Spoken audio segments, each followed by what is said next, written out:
Before you dislike this or lambast me for taking a stance that contradicts everything I've ever talked about, you really have to hear me out. Because yes, there is no mistake that most Disney live-action remakes are terrible, and that's something I still stand by, where I will continue to believe that each effort into making all of their films from animated to live-action is just wrong and disrespects their own animation. The greater example of looking how future films like Snow White down the line, which I debate on even seeing, grows in more controversy both inside and out of production from cast and crew and the story and visual effects. Where looking at such divisive reactions to something like that is enough to justify the continued cause against these films that continue to persist, just like the announced Tangled and Moana that is coming out in the future. Like there is a stockpile beforehand by what I just talked about to close out the previous year that consists of the most terrible films to ever grace Disney's library, with them hell-bent on churning them out and ideas that seem far worse down the line of a future we have yet to see. But in every field, there is always a light that shines in the darkness, a force for good that defeats all bad, where what is mostly terrible can also produce something good and positive at its very least. And in the grace of a new year, we have to admit that live-action remakes can be good, that in one way they can be enjoyed for what they have despite the negative circumstances, as we will talk about, and how we should discuss different opinions constantly, leaving open minds to other avenues of content. The conversation shouldn't just be about lambasting and dismissing these things because they're lazy, but also praising the efforts of the people who do pour quality work into these films themselves, with the artists and the other workers actually do putting in the effort rather than those who make the decisions from the top.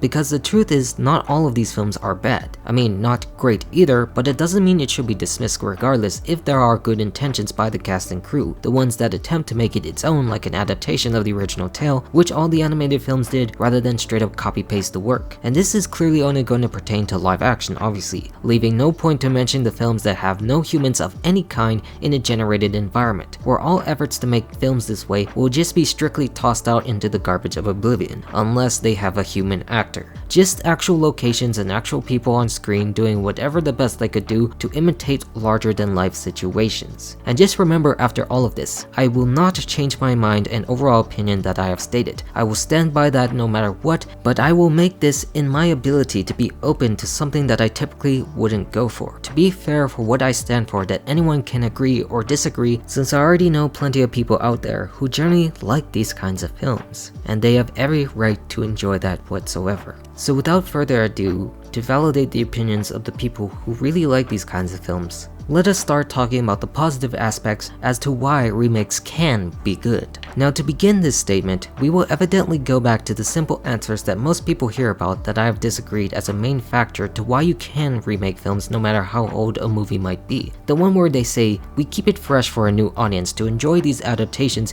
even though they can easily watch the original nowadays, for both adults who grew up watching it and the kids who are now just learning about it, to be inquisitive about these worlds and how we can enjoy them in a modern setting, adding more detail than what the limited opinions of the time or the tech could tell back then. That when it comes to some films, you can appreciate its predecessor, acknowledging the best of it while adding some context that makes you understand it more, or makes you enjoy a certain visual adaptation. Of course, in this instance of elaboration, it makes sense to do it, rather than the typical image of specifically explaining why a certain character or structure exists regardless that most of these modern films like to tell. Like, the basis of some of these movies is, what does this world say about its character, and what good can we do to both pair the original and a newer adaptation? Alice in Wonderland is of course the greater example of this, with the older Alice character going back and the designs that are completely different to the 1951 film, making it its own that was visually intriguing. And compared to the original, it's more of an action-adventure type of film, so it does have something going for it with a plot of its own, making Alice's new story very unique rather than a straight-up remake. The essence of them remaking the world from the original novels works, however, not being anything like that either, trying to be something else where you get intrigued by the grand scale of having characters you knew turn into tangible stories that live action can attempt to make real, where that is the biggest factor of appeal. The film might not be the best or the greatest, but it certainly still has that factor that people like to see. Same thing with Maleficent. Although being an anti-villain story not really true to the character itself, you have a new perspective on how events play out, where this character comes from her side of the aisle and the events that took it to get there. Reason why you mentioned something like this, even though I've talked about it before on the negative side, is because of the original Sleeping Beauty story that was there but told from a different perspective perspective and form, or timelines and characters diverge in path. The story of Sleeping Beauty is used as a basis or launching point, and everything else that follows is simply an original creation, regardless on how someone particularly feels about the use of the character in question. Like the actors originally said, you open dialogue or a point of view that people feel interested in, just like myself, who actually enjoyed the movie initially, getting to see this side of Maleficent before thinking in terms of how I like villains more the way that they are. Like seriously, I was genuinely interested in that concept, and certainly many people were too, with having someone like Angelina Jolie play that role that can have the same attitude and another backstory alongside it. But these are the prime examples of doing something almost completely different from their predecessors, with films veering far from the plot after a certain idea is introduced, compared to the later ones that are more remakes that you expect them to be, that simply started out with Cinderella. And clearly this is something I hardly need to talk about, since I went on a spree a few years ago about why Cinderella works so well in regards to sequels or remake content, especially my own video relating to this very movie. To me, it still remains to be the best Disney remake to date, and it's just one that anyone can respect regardless of their opinions about these types of films. Another subset that we will lump in with The Jungle Book as another highly rated film of the remake era. Like we just mentioned a bit in this video, this is the film that clearly takes the plot you knew about Cinderella and expands it in the most respectful way possible, knowing what it needs to separate itself, since there has been so many Cinderella stories released before and after. Certainly I would know in the modern teen era that the Cinderella story that I saw play on the background of a TV show, showing the enduring legacy of a girl who stands in the face of adversity and succeeds in the very end. The prime reason this is a good remake is because it never loses sight of what Cinderella told,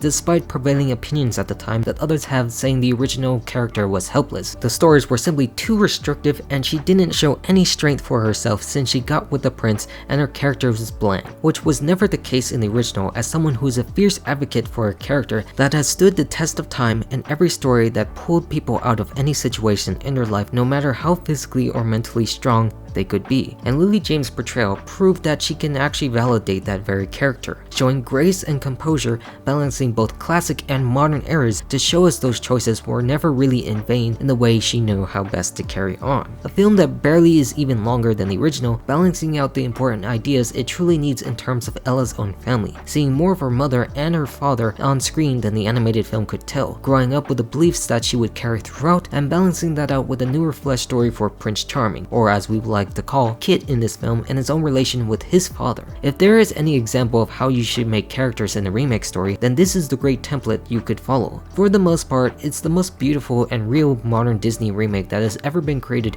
when it comes to costume design, like the dress and the sets that transport you to a certain time period. And that if any story should feel real, it should be the Cinderella one. It just has such a great message, respects its own story, and adds what is necessary to make a difference. I mean, still speaking about all of this, it feels weird to generally praise a movie when you feel such discontent for most of the genre, but that's how I feel delegating situations to fit this version on its own. That even while we think that a film might not be necessary, there is a type of version that can tell something very important that we can respect, since it validates both opinions of the original and the modern adaptation. But just before we get into future films like The Jungle Book that continues this path in another direction, we have to talk more about characters again, mentioning Glenn Close's Cruella. And this is something you notice we've mentioned dozens of times before, but can you really blame me for praising such a great performance? If you add on what you think about the characters, like how Angelina Jolie was playing Maleficent and how I just talked about Lily playing Cinderella. The movie itself might not be the best for a typical late 90s or early 2000s wacky Disney comedy movie, but for a character standpoint,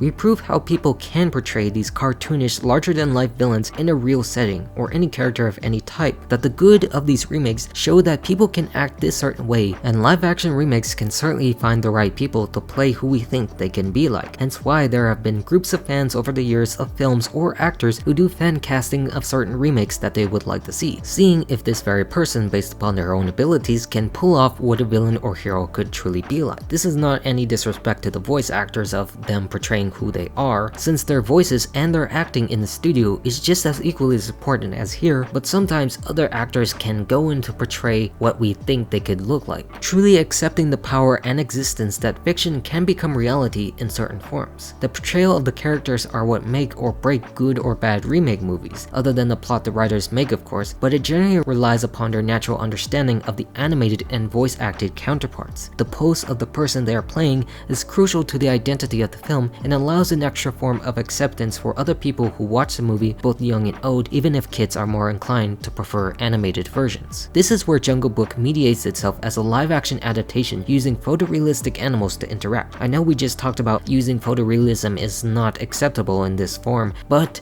in terms of the Jungle Book, we do have a live-action actor, where it becomes acceptable because there are real human actors in this environment. And in this sense, compared to how Cinderella's tone actually matched each other, they took a more balanced approach compared to the somewhat zany nature of the 1967 film. In some way, people have said it is better than the original, and I can certainly see that, even though I vehemently disagree on that part, but still respect what they're saying with this type of film that has the characters but uses them in an effective sense. Both versions are effective in what they want to say, but this one grounds itself in the immersive world of the jungle, like it becomes both bizarre and real to life to what they want, and managed to incorporate the jungle characters like King Louie in the form that he is now that works so well to both threaten and entertain you, and also having Mowgli and Baloo sing their songs without feeling like they just sang it necessarily because it was just there, in the sense that other Disney remakes felt obligated to tell. A point I forgot to mention about Cinderella not having exactly the same songs except in the credits, but just Lavender Blue song as the important moment that was needed. That in a way, it manages to weave around the inclusion of such songs with their intended purpose that makes sense to a story or its characters. Like, you know it's the same song, but the attitude in those scenes are thematically different in tone. You do have to praise the efforts of the actors like Mowgli himself, or just the voices of Ben Kingsley, Bill Murray, or Idris Elba taking on the performances to another level where they knew how to actually animate animal faces while not being overblownly cartoonish. It becomes more serious to the life of Mowgli in terms of the animals who do threaten him, like Shere Khan, compared to his own defeat in the original, and how that impact can be more felt by its audience. No disrespect to the animated film again, which I still get down by, but there's just something more to connect to in this, feeling better to serve his own story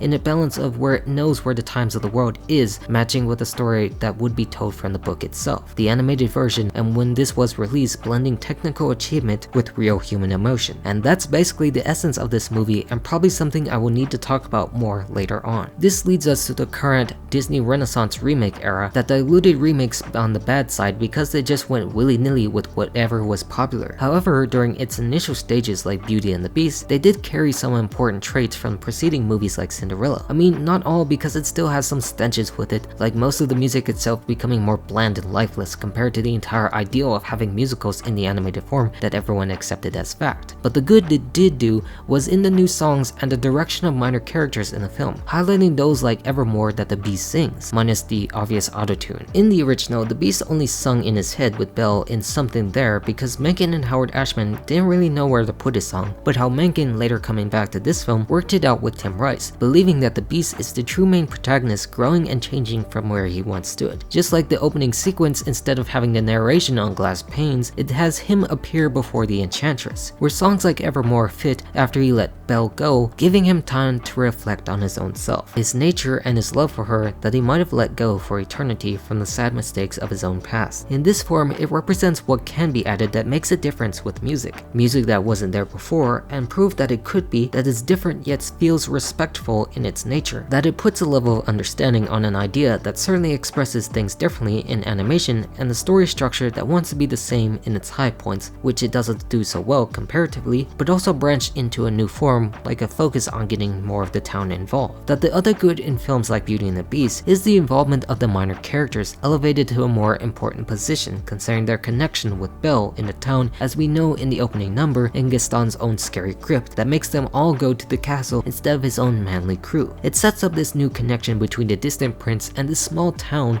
that we knew from the start, when you find out at the very end that his servants were actually people that the town knew, instead of them retreating into the darkness with no return, where there is now redemption and light for all involved since they come at the end of the movie with Belle and the Beast now human again. On that side, they still do a good job with the design differences, making the characters, both object or not, fit its own story and its own satisfying ending. Like, if there's one thing I could say that is even better than the original, not that there's much, it truly is the ending when everyone realizes who's who, and I appreciate the attempt for them connecting the characters back together, that they now have an inclusive role for being the town that Belle lives in. Something that doesn't do much harm in the sense that they started to put unnecessary information that degrades what people already knew about the characters for some arbitrary modern times point said at that time. And you could say that for the physical performances in films like Aladdin, despite having a more controversial trend that these other Disney remakes would follow and suffer, having nothing good to talk about at all. Because if there's a few things you could say say that it's good in the remakes like Aladdin, it is in the choreography and Will Smith's own genie despite it not hitting Robin Williams' style for what we know in the most part and what kind of movie version that is. It's a film that admits its own minor faults compared to the original Aladdin, but does its best to differentiate itself while still relatively following the path you knew.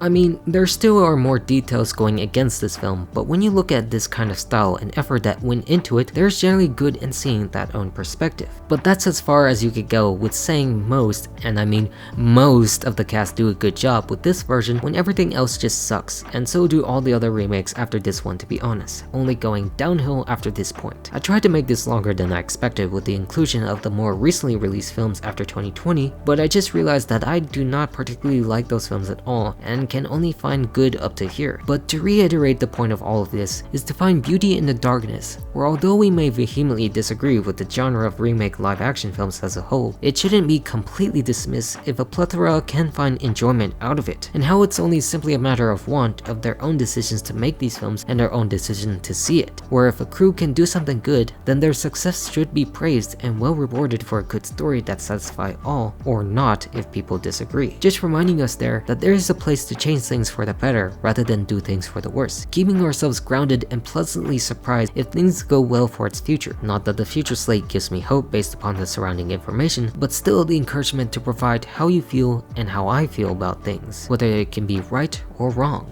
good or bad, or it's just nice we have the time to talk about these things that make us who we are in the continuing course and evolution of history, and that there is good to be seen in terrible movie genres or not. Well, at least that's how this person feels about it, finding positives in the most negative field he never likes. And that's about it. Goodbye.